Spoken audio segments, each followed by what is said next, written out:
మీ జీవితాల్లో దేహం ఉండవచ్చు, ఎన్నో పోరాటాలు నీ జీవితంలో ఎదురవుతూ ఉండొచ్చు. ప్రాకారం, ఎరికో లాంటి ప్రాకారాలు నిన్ను చుట్టుముట్టి నీకు ఊపిరాడకుండా నిన్ను ఉక్కిరిబిక్కిరి చేస్తూ ఉండొచ్చు. ఏమి చేయాలి? లోపల వాళ్ళు బయటికి, బయట వాళ్ళు లోపలికి రాకుండా ఆ గుమ్మాలన్నీ కూడా బలంగా స్థిరపరిచి ఉన్నారు.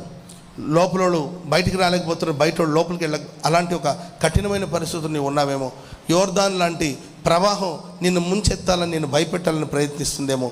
ఈ పరిస్థితులన్నింటిలో ఆనాడు యెహోషువ నిబ్బరం కలిగి ధైర్యంగా ఉన్నట్లు మీరు ధైర్యంగా ఉండగలిగితే మీ ఎదుట ప్రాకారాలన్నిటిని దేవుడు కూల్చబోతున్నాడు.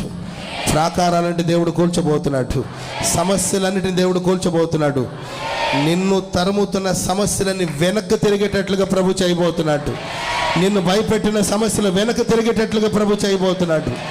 హల్లెలూయా, హల్లెలూయా. నువ్వు నిబ్బరము కలిగి ఎలా ఉండాలి?